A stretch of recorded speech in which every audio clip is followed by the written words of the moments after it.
I had trouble getting that one open. 1 minute. She's making a quick phone call. With the retire, I think you'd be done, yeah.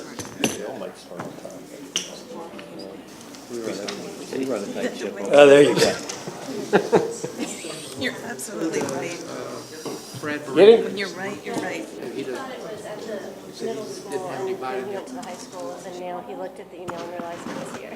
So he's on his way. He's on his way. He can join us. Oh, yeah, there's no good.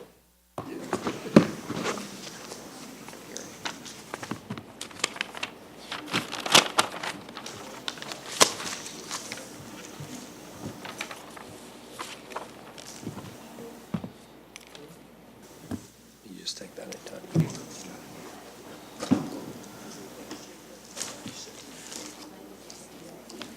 Okay, welcome to those who have joined us here this evening. It's a special meeting between Poquoson City Council and the City School Board, and it's basically a discussion tonight about school consolidation, and then later on we're going to take a tour of the Poquoson Middle School.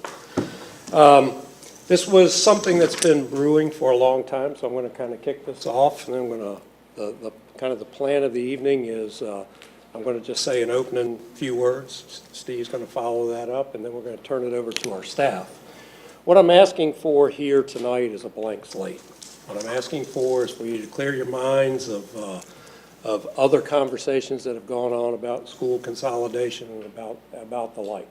We've been down this road before we started down it, and then in the last few years, the rate of needing to have this discussion has increased.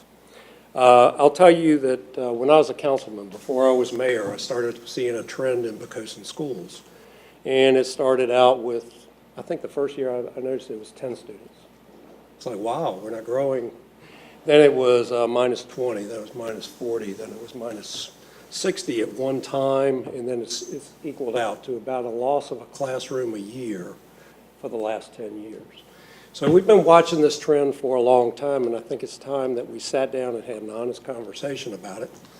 And that in that honest conversation, I want to remind us all that one of the greatest things that we have here in the city of Poquoson is the relationship that we have between our city council and our school board, and recognizing the territories and the boundaries of what we do.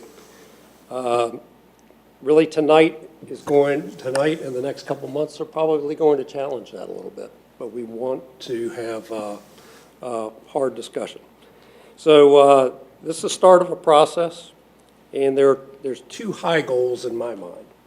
One is that it's absolutely got to be, whatever we do here is absolutely got to be linked to continuous improvement in our education system.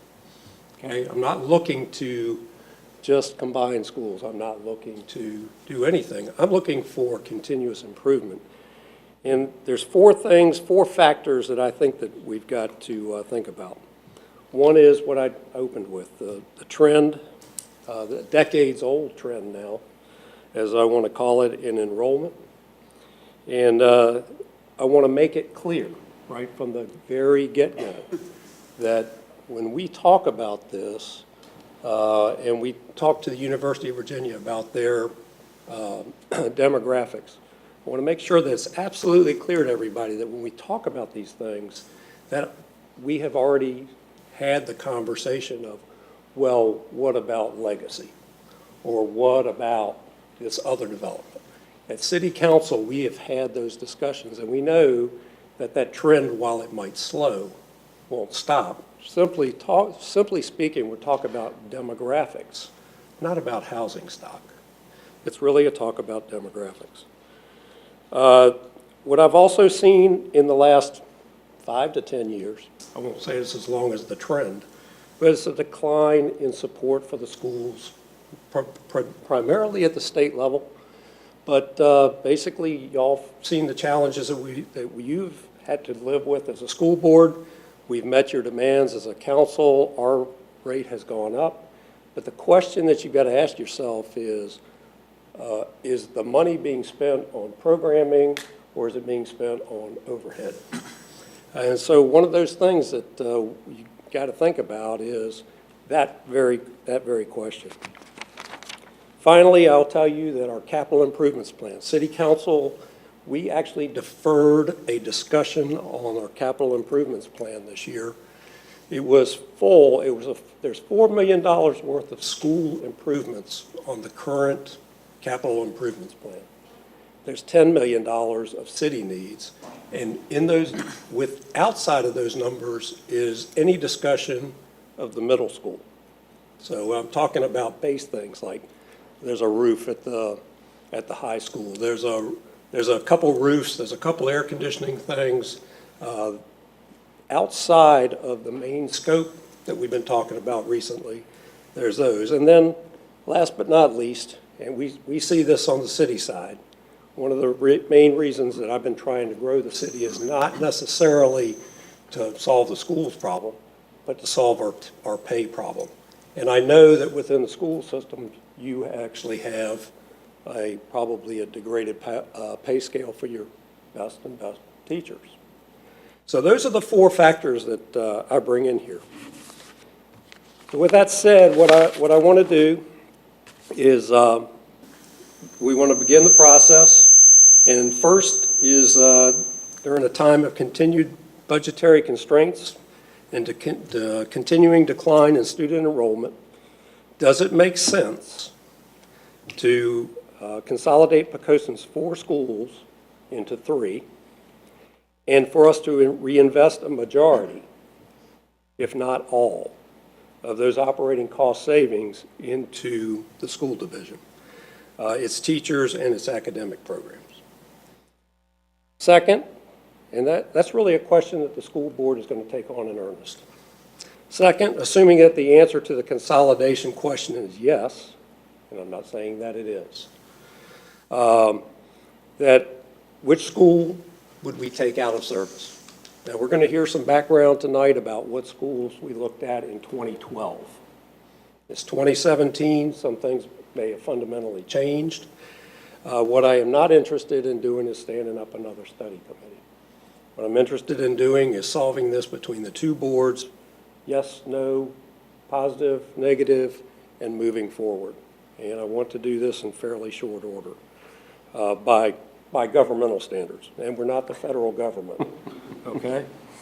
So should the answer to the consolidation question be no, then we've got to look at what it's going to take to renovate the middle school, which is currently sitting on that board. So council and I, we all recognize that these are instructional decisions regarding the public schools, and that those decisions are best left in the lane. And you hear me talk all the time about staying in your lane. That's the lane of the school board. That's the lane of the staff and the school board working together. You're running the schools, and I'm trying to keep council from getting into that lane. So what the council is going to do while the school board basically takes a look at that particular decision and that decision tree, council's going to go off and we're going to get in our lane. And our lane is what is the art of the possible? What is, in working with our bond council, what are the specific triggers as we set up budgets, whether you consolidate or don't? As we go out and set up the budgets for what we'll do in the next 5 to 10 years, from a facility standpoint, we'll work with bond council to do that.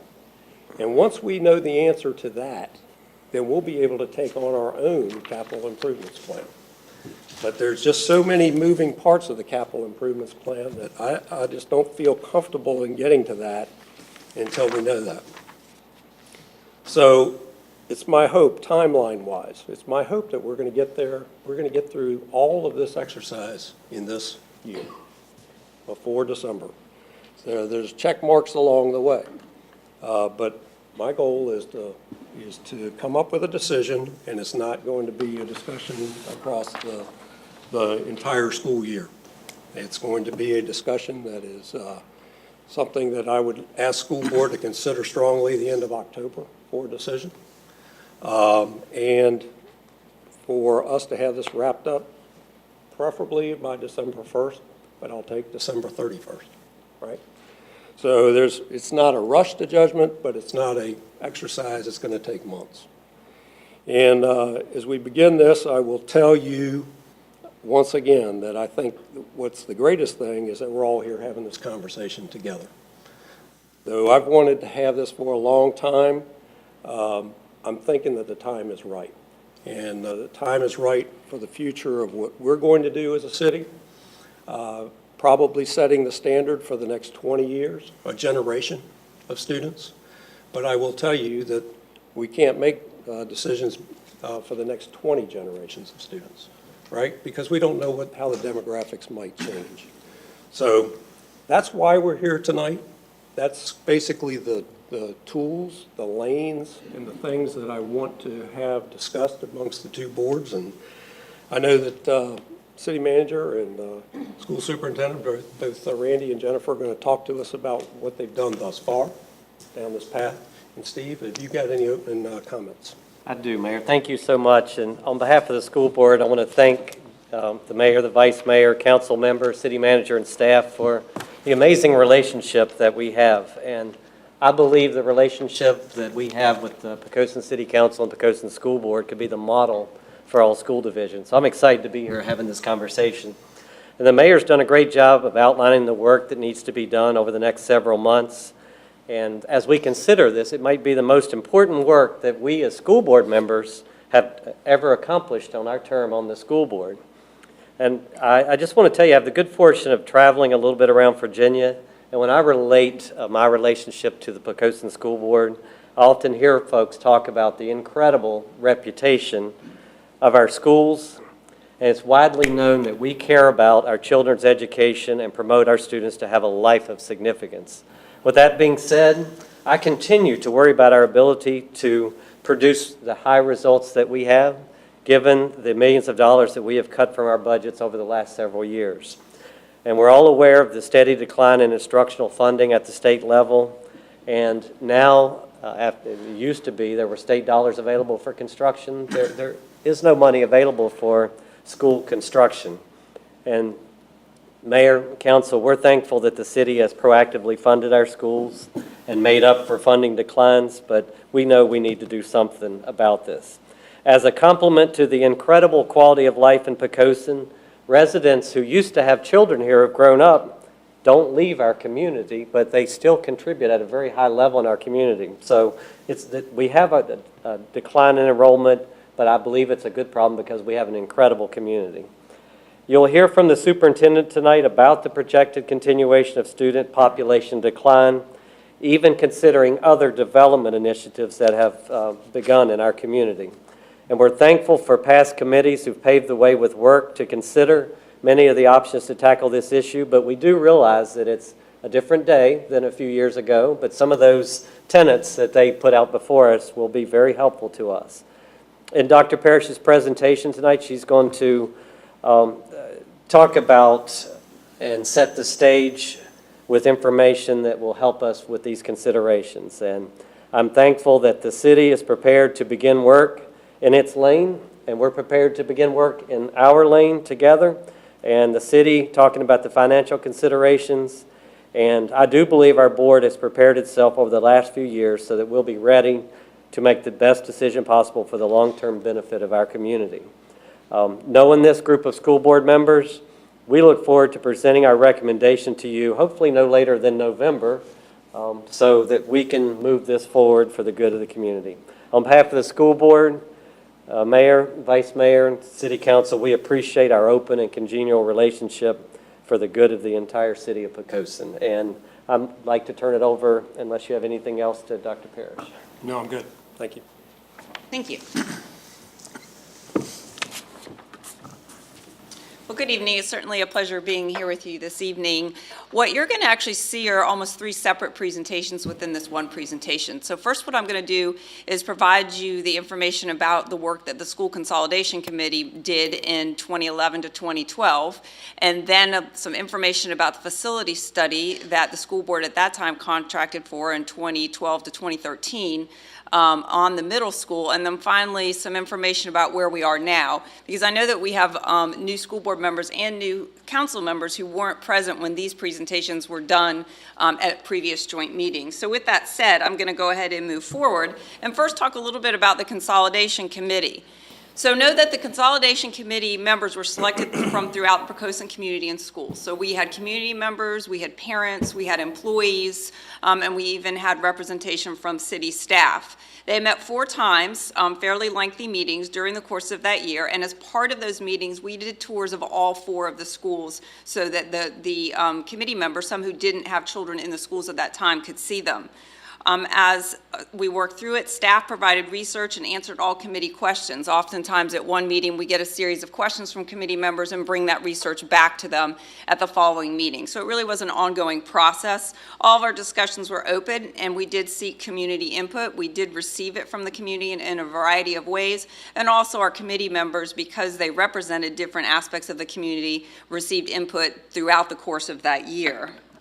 This is the list of committee members, and please know that I did notify them last week that I was doing this presentation, so they know that their names are being mentioned. What you can see is we did have broad representation of the community. Some of you may know these folks from all sort of walks of life, and we did include, as I mentioned, city staff as well as an individual who at the time was also on the Planning Commission. So those were the folks that met with us during the course of the year, and I did facilitate that committee. Now, keep in mind, these are slides that are from the presentation that we did following the work of the Consolidation Committee. So this is old data, but I just want you to see what we did present out in 2012. So at that time, enrollment had decreased by 337 students since 2006. So you see in 2006, we had 22,602 students. That, in all of the data that we can find, is the highest enrollment that our school system has had. In 2011, so we were using that data for our committee members, there were 2,265 students. At that time, using data from the Weldon Cooper Center, which is associated with the University of Virginia and does all the demographics for the state, it was projected that we would lose an additional 230 students by 2016, which would mean we would have lose 567 students from 2006 to 2016, 10 years. It was noted back there that the decrease was occurring across all grade levels. So it wasn't in just one grade level, and it wasn't just in one school. It was spread across all of them. Now, you're going to see in a later slide that this enrollment data has obviously changed since this was presented in 2012. What we did do was provide the committee information about the cost of a building. And so what you see here are 3 bullets that describe the cost of a building. None of this is a surprise. One are the operations costs. So that's running the utilities in the building, doing the building maintenance, having the lawn care, having the custodial service. Also staffing costs, both instructional and administrative, and then transportation costs. Because we have 4 schools, we run a 4-tier bus schedule, or some people may call them 4 bus runs. So that adds an additional cost. If you have another building, you're paying for additional bus runs. We did make sure that our committee members understood that instructional materials and technology are all dependent on student enrollment. No matter how many schools you have, you're going to have those materials for your students based on how many of those students we actually have at the time. So these were estimates, and I want to again state this was the data, the information that was provided to our Consolidation Committee in 11-12. We have not reworked these numbers. So at that time, we were estimating that we'd see a savings in operating budget savings of $163,000, so that's savings in things like utility, lawn maintenance, custodial services, staffing of $639,000, so that's oftentimes for singleton positions where you might not need a single position if you had one less school because that single position in the other schools would do the work. An example of that would obviously be a principal position.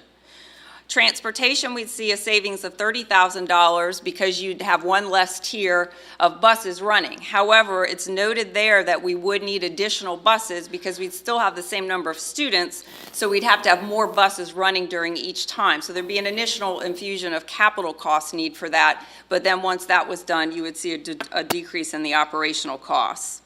We did not here price out capital savings. Obviously, if you have one less building, you're going to see a reduction eventually on your CIP and things, as Mayor Hunt mentioned, roofing costs and the like. So that would be something that would need to be done in the future as well. Now, what we did do was talk to VMDO. They were the architectural firm that had designed the elementary school. So realize in 2011, the elementary school had just been open for 3 years, so it was really new at this time. And we wanted them to give us an estimate of the cost to expand PES to accommodate for a pre-K through 5 setting. And what they said, the capital cost would be approximately $7 million at that time. Now, they did do an escalation factor of 4% and applied it to that number and actually ran it out to 2017. And with that said, it would cost $8.5 million. What I want to say to you is this would be different now because enrollment, the enrollment decrease has changed in a way that we might not have predicted way back in 2011, 2012. So please know, by me showing this to you tonight, and in no means am I saying this is what we would do. This was information that was provided to the Consolidation Committee back in 2011, 2012. So these are some of the findings of the committee. It appears as if the school division may be able to weather the current budget crisis, especially if enrollment levels or increases. So realize in 2012, we were still in the thick of the recession. The first year of the recession, we had to cut $1.2 million out of our budget because of the reduction in state funding. And as you well know, we continued to make deep cuts through 2012.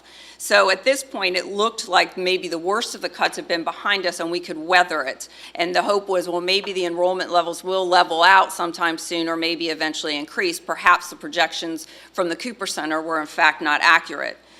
They did note here that the city itself had experienced budget cuts because, as I don't need to tell you all, in the midst of the recession, that meant also city government was having to reduce their budgets as well and also had to contend with a debt service because realize at this time now the elementary school was clearly on the city debt service as well as the turf field at the middle school. So we knew and we explained to the committee that those were things that the city themselves were facing at that time. Now, the research demonstrates that enrollment projections may change through 2016, and that's exactly what we've seen a little bit of. But again, realize this is a slide that was used in that presentation back in 2012. If enrollment does decrease through 2016, consolidation may occur with minimal capital cost. I will say that might be a little bit different now than it was depending on what option is selected, and I'll talk a little bit about that soon.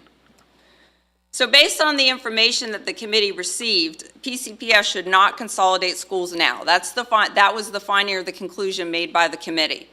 What the committee recommended to the board, and the board accepted their recommendations and acted essentially on these recommendations, was that we should look at consolidation in 2016 or in the future only if the projected enrollments decrease is realized. So what they were saying is let's see what actually happens with the enrollment decrease. So we are in 2017 now, but what we have now are the 2016-17 enrollment numbers behind us. What this committee said is if it were to occur in the future, the primary school should be the school considered for closure with the hope that it could be repurposed for some kind of financial gain and would ensure typical instructional transitions. So that is something the committee at that time recommended. Please know that is not what I'm talking about occurring here, that we need to look at other options if the decision is made to consolidate schools. So rest assured to any community members who are watching us, no decision has been made. This was a recommendation at that time based on the information that consolidation committee had. Now, what happened as the result of this work, because the committee had done this work, then the recommendation was, well, the school board could now look at what might you do with the middle school, knowing that we have an aging building that definitely needs at some point to have some renovations or work done to it. So as a result of that, then the school board said, okay, let's do a facility study of the middle school. So now I'm going to move you into that. But before I do that, does anybody have any questions related to the part one of the presentation tonight? Okay. All right, so let's talk a little bit about the middle school. Now, know that this is a summary. Those of you that were on the board or on City Council when we first did this presentation, it was a very lengthy, I think it alone was an hour-and-a-half to 2-hour presentation. So really what I'm providing here is an executive summary just to give our community a sense of what options were recommended to us through the architectural firm that did our study.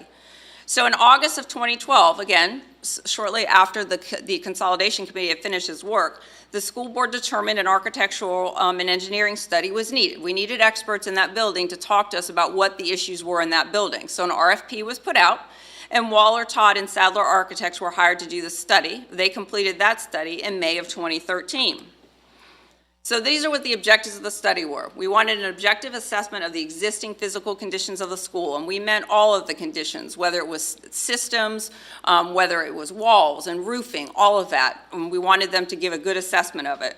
We wanted recommendations to bring the school up to new school standards as provided by the VDOE and extend the useful life for a minimum of 25 years. Because if we start to do major work on the building, all of the building will need to come up to new standards. So we needed a sense of what that would mean for us. And we wanted them to provide, project budget costs for us to complete renovation and modernization of the middle school as best as they could at that time. And they were successful in doing that for us. So here's what some of the findings of that study were. PMS has had multiple building renovations, which many of you are well aware of. You can even look at the building and see some of that. And they included mechanical and electrical work, and all of this since the original construction of the building in 1932. So a portion of that building is 85 years old at this time. The facility is comprised of 11 different phases of work. So there's been a lot of work done over the course of those years to that building. And when we take the tour this evening, you'll be able to see where sort of new phases are within the building.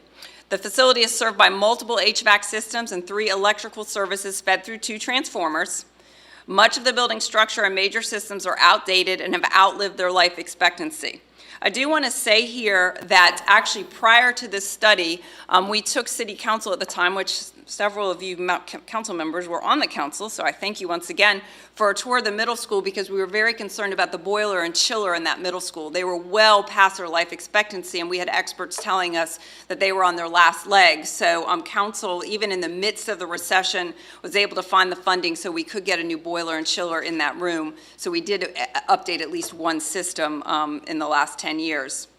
Know that the facility is grandfathered due to its age, but if we do renovations, we are going to have to update our structure and systems to make sure we meet current code. So understand that. So here were the options that were put out by the architectural firm. The first one was we could just do immediate repairs. At that time, so realize this is 2013, it would cost us about $4.4 million. So these are repairs that would just keep the building from deteriorating further and maintain our building systems, just to sort of keep the building, I would say, moving forward, but not making any great improvements to the building. So the second option they gave us was what was called the renovation plan at a cost of $7.6 million. Now note that as I move through these options, every option includes anything in the option before it, if that makes sense to you.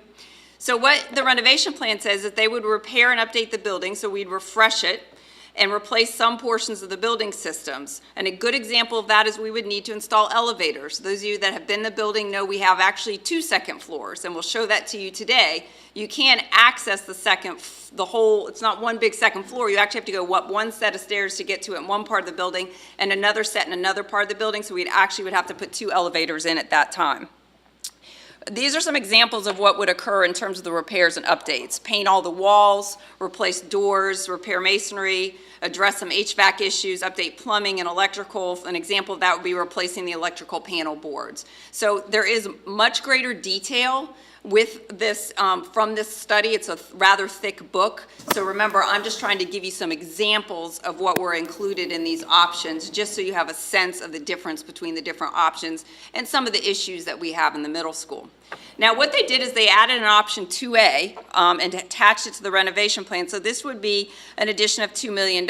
So you would enhance some of those items in option 2 with regard to general mechanic and electrical work, but also what you would do there is address some of the needs of the locker rooms. The locker rooms at the back of the gym are used by our students, but they're also used for activities on the competition field that's right behind the school. So what this would do would enable us to change the configuration of a locker room, make it larger, and also address the restrooms at the back of the gym, which again are used by our students during the day and our community whenever there's an event on the field. Note that in all these options, this includes on this slide and future slides, that asbestos would need to be abated as mandated. So we do have some areas where we need to abate that asbestos. And we would, in some of these options, need to have some trailers leased, because you might not be able to have students actually in school or in certain sections of the school while it's being worked on. Clearly, the more work you do, the more trailers that would be needed for students to learn, and they could be set up there for a year if you're doing some of the options I'm going to get to towards the end. But those are all included in these cost estimates. The next one is the option 3, the modernization plan, at a cost of $13.9 million.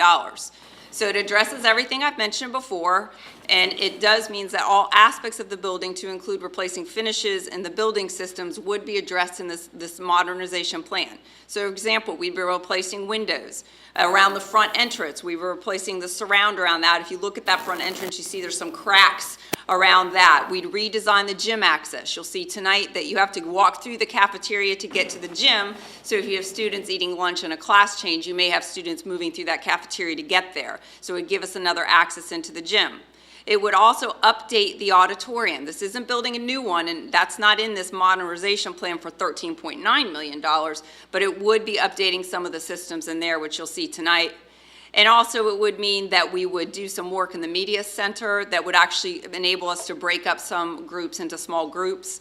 And we'd work, we'd see a new HVAC system and some plumbing upgrades, an example of efficient water heaters for locker rooms. So that just gives you a sense of some of the things that would be done in option 3 for $13.9 million. Now this is where they also put a 3A. This would add $5.6 million, so it would be at a total of $19.5 million. This is where you'd actually provide an addition to the gym, so that you could meet school and community needs. So again, as you know, we use the middle school when football games are occurring, and we have teams come in and they're using the current locker rooms or current spaces. This would enable you to add some team space and some storage for the gym as well. And this would also then allow you to build a larger auditorium. So on this instance, our high school band and chorus who go out to other schools outside the city, because we don't have a large enough auditorium for them, would be able to use that, as would any community groups or city groups that might need to use it. So to do the addition to the gym and the auditorium, it was adding another $5.6 million to option 3. So option 4 was a reconstruction plan, and the biggest difference here is it would call for the demolition of the oldest section of the building. That's dating from 1932 through 1949, and replace it with new construction. That comes at a cost of $22.8 million. And then finally, they priced out what it would cost for us if we were to tear down the building completely and build a new elementary school. So in 2013, the estimated cost was $27.5 million.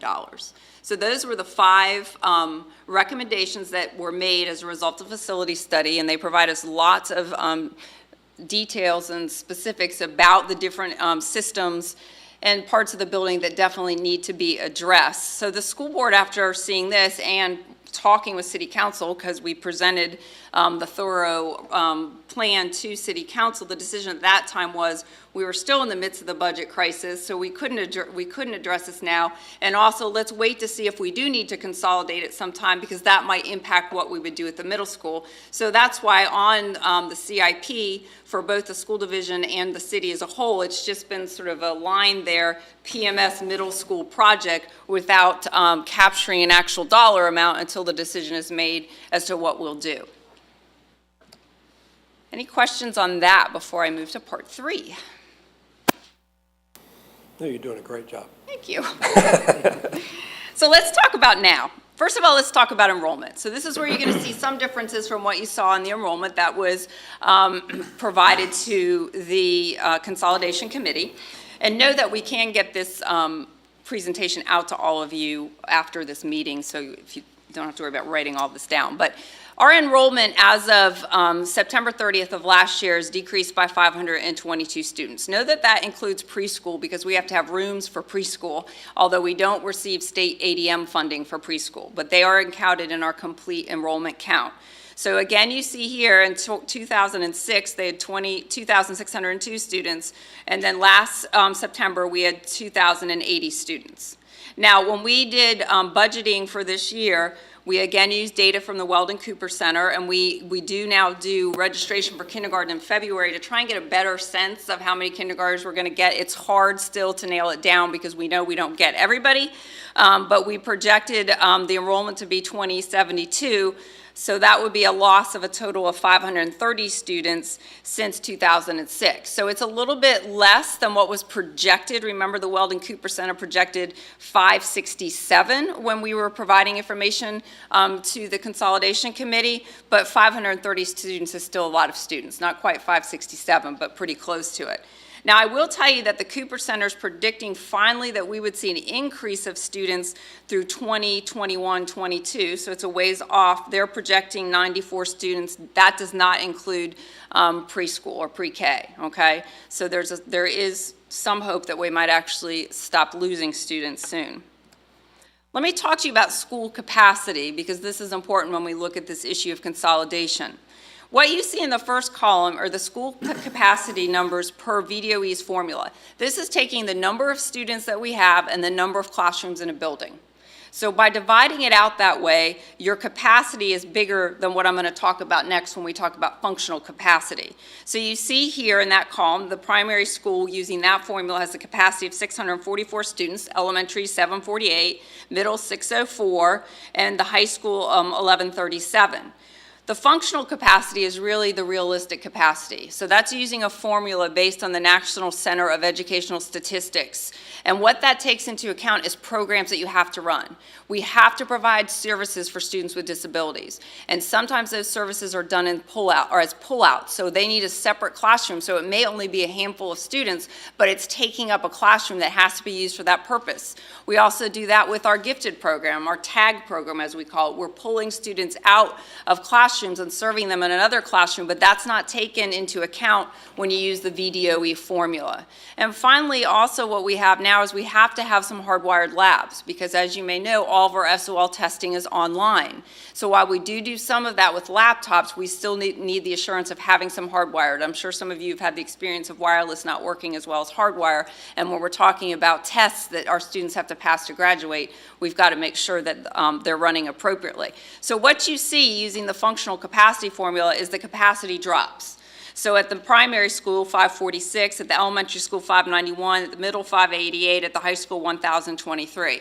Now what you see here is our enrollment as of January of last year. We're not using this year's enrollment because it's still fluctuating right now on a day-to-day basis. So by looking at the enrollment that we had in January and looking at the functional capacity, you can see that we could put another 126 students at the primary school. At the elementary, 125. At the middle school, only 71, and at the high school, 327. So there is some capacity at 3 of our schools. Our high school clearly has the most capacity to absorb new students. But here is why I say that some of the numbers that we had for the Consolidation Committee, this is where we've now seen some change, because the decrease really has been across all schools and not maybe as much in one area as we might have thought. We can't move, let's say, 3rd grade to the primary school because our current 3rd grade class is bigger than 126 students. Nor can we move, one class at the primary school up to the elementary school because we've got classes at the primary school that are bigger than 125 students. And certainly you would see that issue at the middle school. We could do movement to the high school because they definitely have some room for capacity there. But this is why we're different from large school divisions. When larger school divisions talk about consolidating schools, what they can do is, let's say they're going to consolidate elementary schools and they have 10 elementary schools and they decide they're going to repurpose one of them, they can spread those students from that one elementary school across the other 10 elementary schools. We don't have that ability because we only have one school per instructional cluster of grades. That is why in order to do a consolidation, we're going to have to do capital work on a building. We just can't shift to make this happen without doing that. So that's an important fact. So where are we now? As I said, enrollment loss not as high as what we thought it would be in 2012, 567 students, but still substantial, 530 students. It's spread throughout the schools, as I said, so the building functional capacity doesn't allow us to simply close one school and shift students, but it does allow for some growth in specific schools. Even with the projected increase in enrollment and possibility of new housing and legacy, so adding what the developers of the legacy development have said, anticipating that we would get to the 94 students that Cooper Center is now projecting we'd see an increase of through 2022, we'd see a total increase of 292 students. So remember, we've lost 530 students. So we're still 238 students under where we were for the all-time high enrollment in Poquoson. So even if we did see an increase like this, we still have room within our schools for shifting, especially if we do some capital work. As the mayor and our chair mentioned, our state elected officials continue to indicate that they're not going to reinvest in K-12 education. They are not talking about returning state funding to pre-recession levels. Nobody is talking about that. What they continue to talk about are ways that we can be more efficient in what we do. So it means we're just not going to get all that funding back that we lost from the state from fiscal year 09 through this current year. So that's just a reality that's set in now. Now, additionally, we're still facing increased costs. Every year when you see my budget presentation, I talk about what those increased costs are. We're still getting unfunded mandates, both from the state and federal government. So we have more things that we have to do, more reports that we have to file, yet we're not receiving funding to support that. Our graduation requirements are changing for our students. We're not receiving additional funding to support that. We're going to have to find a way of funding that here, locally. We also, as was mentioned by Chairman Cast, we get absolutely no funding for capital projects or for building maintenance. Absolutely none. So it completely falls on locality to provide funding to maintain our school facilities and to do any kind of reconstruction, construction, anything. So that places a heavy burden on our citizens. In addition, as was also mentioned by both our mayor and our chair, we need to continue to increase teacher compensation so we can be competitive with the surrounding school divisions. We have been able to transition to a new pay plan with the support of City Council. We have been able to move in the last 2 years with that, but there's still more work to be done. So what are the next steps? And I think these were outlined by both Mayor Hunt and Chairman Cass. The next step is for the school board to determine if schools should be consolidated. Should they be consolidated or should they not be consolidated? And the information that can be used to make this decision is the work of the consolidation committee. Also, considering the enrollment loss over the past 11 years, because now we've got more data since what we had with the consolidation committee in 2011 to 2012. And also consider ongoing operating budget challenges, all those ones that I just mentioned. So is consolidation a way to provide funding that can be reinvested into our school system to help us meet some of those challenges that we're facing and are going to continue to face in the coming years? We just don't see a reprieve from any of those in the coming years. If the school board decides to consolidate schools, then we know that city staff will research financial options to assist in decision-making about how to consolidate. And this is what I want to make sure everyone, including the community, understands.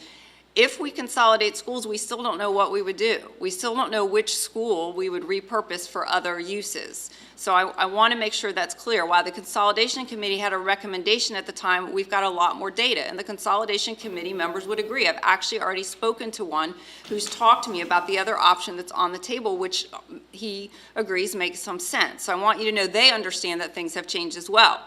So if the decision is made to consolidate, while the city is getting information about finance options, which would help to understand how we could support any capital changes, likely what the board would then consider is the original recommendation of the consolidation committee, which would mean repurposing the primary school.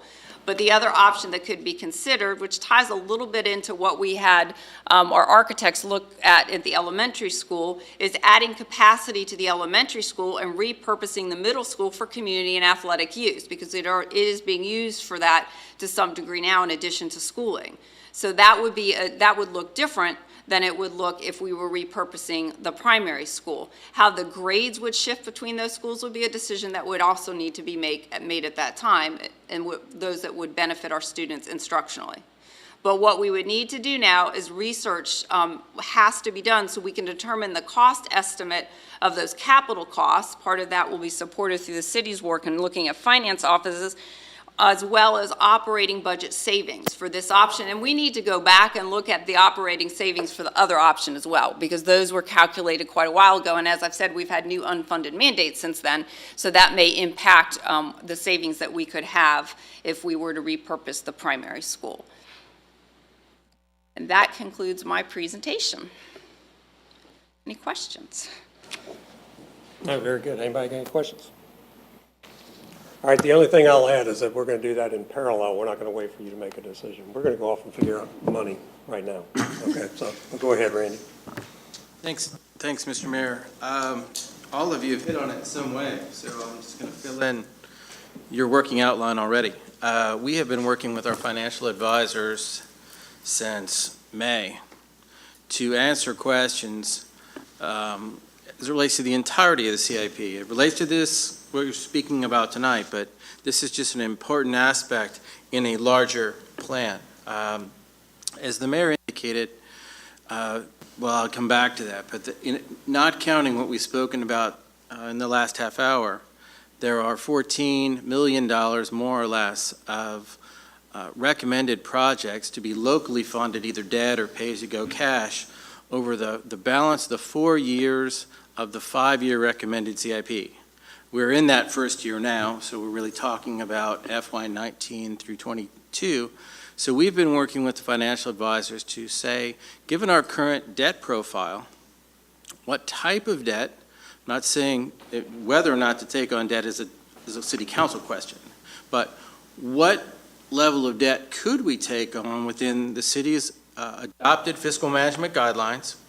Given the structure of our debt service, we know we've got, some years out, a pretty significant cliff that we go off. Our debt service is relatively flat until we get to that point. What are the potential tax rate implications or other implications of that? And so we continue to do that work, and they will be in a position to present to City Council at your second meeting in September, which is September 25th. Their findings, which will essentially talk about what level of financing over that 4-year period, FY19 through 22, could the city take on within its existing debt guidelines? And then, based on a couple of assumptions on the structure of that debt, what that might mean in tax rate equivalent, which is not exactly the same as a tax rate increase, but just so that we all understand that when you take on new debt, you do need to pay your bills. We'll be ready to talk about that on the 25th, and then, as the mayor indicated, at the next work session, which is October the 9th, he's asked me to bring back and help to lead a conversation with City Council about the entirety of the recommended CIP, the $10 million and $4 million respectively that the mayor had mentioned in his introductory comments, which range from high school roofs to bus replacement to public safety buildings, HVAC system repairs, ball field lights, and the whole gamut. You'll find that document, if you'd like to see an early copy of it, it was included in the recommended budget as a reference document. As the mayor said, given the importance of what the council and the school board are doing this evening, and will be doing in the next several months, it made sense to take a timeout and not wait on the results of that work to finalize that document. So what I'm hopeful is that following those 2 work sessions, the City Council will be in a place where they can provide, to me at least, preliminary guidance so that I can then turn that into a updated recommended CIP that would then go to the Planning Commission and be subject to that process, but also to inform the school board's process as you continue to go forward. A couple of other things the mayor had asked me to specifically reference. If anyone watching tonight came in late and would like to see a replay of tonight's work session, it will be replayed on the city TV channel tomorrow at 10 a.m. and Thursday at 6:30 p.m. There will also be a link to this on our website tomorrow on the front page, so if you prefer to view it that way, it'll be available to you. And that's all I have, sir. Thank you very much. And I think Randy's last note was one thing that I don't want to rule by, and that's basically to get out of hand and get out of communication with the citizens. So the best way to be in front of that, instead of being a victim of Facebook and social media, is we want to tell the story, what it is and what it is not. And there are several things that it is not that can grow out of,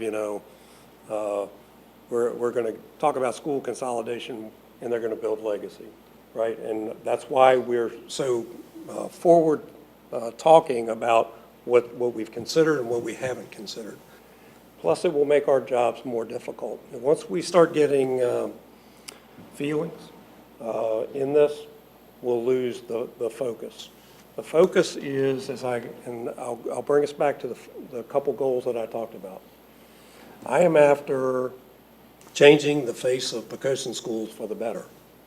That means that what I'm talking about doing is not paying for whatever we're doing or taking the money by school consolidation and putting it in the city operating budget.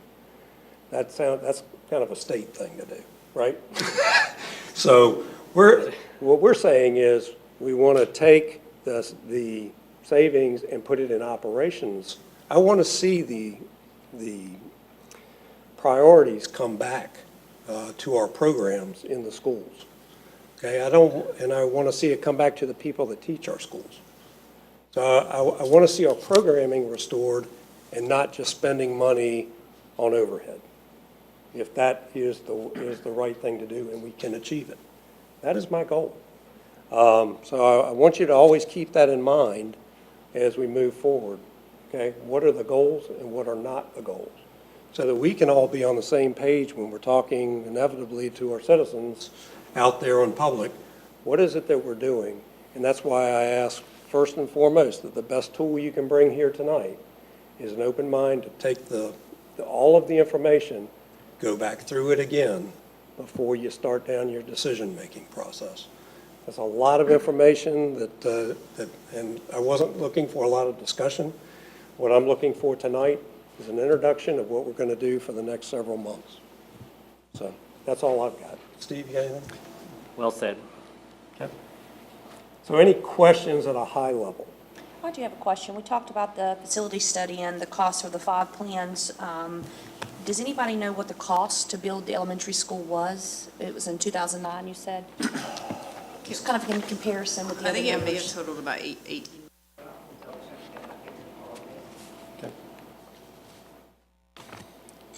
Yes, Randy. If there are no other questions, or even if they are, just to point, the tour, which we'll be having once we break up here of the middle school, we would love to have, obviously, everyone here, but anyone at home, even if you're at home, you haven't been able to make the meeting, but like to make the tour, we're going to meet in the gym at the middle school and leave from there. Okay. Anything else? If not, thank you all for coming, and we'll move on to the tour. Thank you. Thank you. Everybody wear tennis shoes. Walking there with wet feet. Sir? We'll put that in the CIP. Replace it.